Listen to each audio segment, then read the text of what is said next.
Hello and welcome to America in Focus, powered by the Center Square. I am Dan McCaleb, executive editor of the Center Square Newswire service. Joining me again today, as he does every week, is the Center Square's Washington, D.C. bureau chief, Casey Harper. How are you, Casey?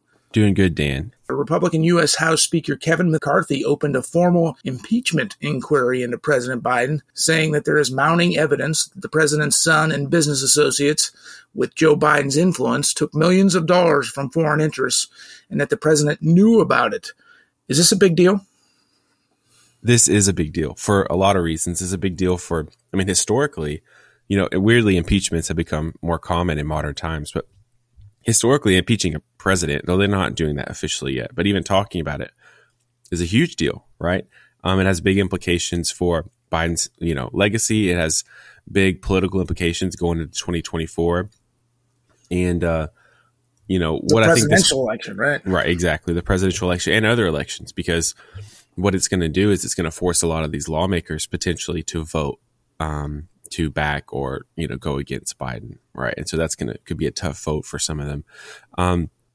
But what we're going to see here is this impeachment inquiry committee is going to have a lot of power to dig up some of the evidence, some more of the evidence that has been hard to get because for whatever reason, the Department of Justice just hasn't had much interest in digging up this evidence, or they haven't released it publicly, one of the two.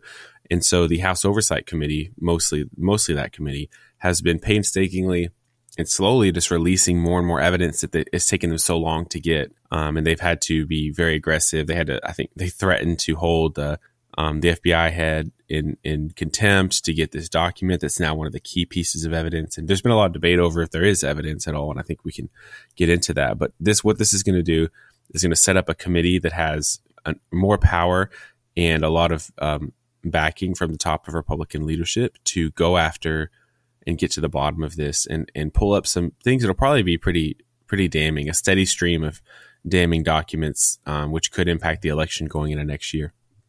Well, let me get into that a little bit. When you say damning documents, Casey, it's been interesting to follow national media's coverage of McCarthy's, announcing that he was launching this impeachment inquiry. The Associated Press, for example, I just want to read a passage from their story on it. And this is a direct quote from their story.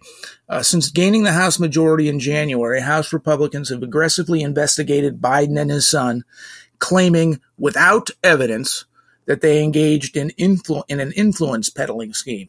The allegations echo those that former President Donald Trump has made for years against Biden and his family.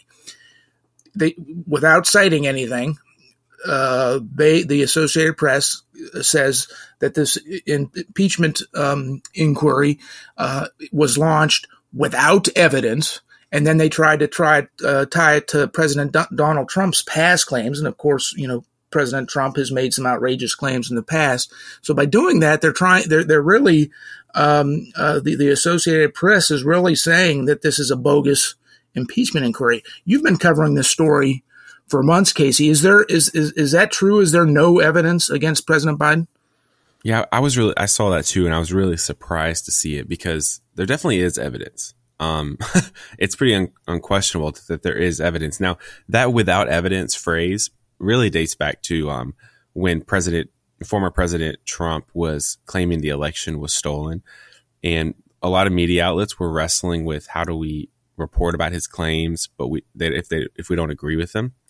And so they started using this claim, like Trump claimed without evidence the election was stolen. And so that without evidence thing became a way that many mainstream media outlets would say, this is what people are saying, but it's actually not true. And so that now that, without relitigating all the January 2020 stuff, that's where that came from, I think. And now here we are with the Biden. Two things are happening with this impeachment. One, they're taking that label and putting it on here, I think, to discredit the impeachment.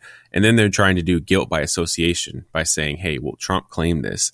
And they're saying, so since, in our minds, Trump is not credible and he agrees with this impeachment, therefore the impeachment must be uncredible. And so I think it's kind of guilt by association, and we can get into the evidence, but that's kind of what's happening behind the scenes. Just briefly, tell us what evidence, I know this has been going on for months. There's plenty of evidence. Just briefly summarize what some of that evidence is.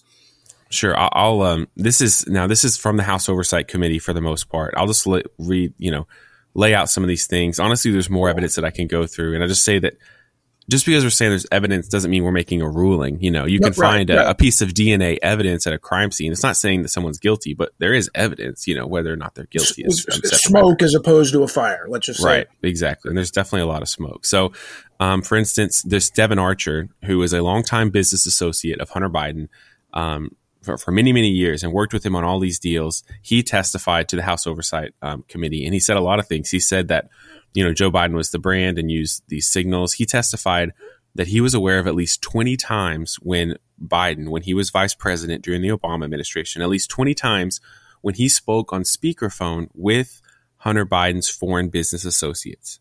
Okay. Now that is really contradicting what the president previously said about, where he said that he didn't know anything about this. He never talked to anybody. So that would be, him either lying or Devin Archer's lying. But this is, testimony from a seemingly credible source. In February of 2014, Biden dined. He had dinner with oligarchs from Russian and Kazakhstan who gave millions of dollars to Hunter Biden and his associates. So he didn't only have these speakerphone conversations. He actually personally met with them. Right, in 2014, according to this testimony. He also met with them, Burisma executives in 2015.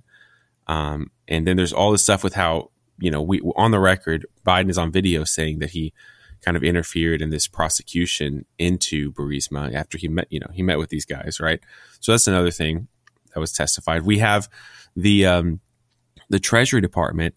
I think they have 150 suspicious activity reports related to the Biden family and their about 20 shell companies.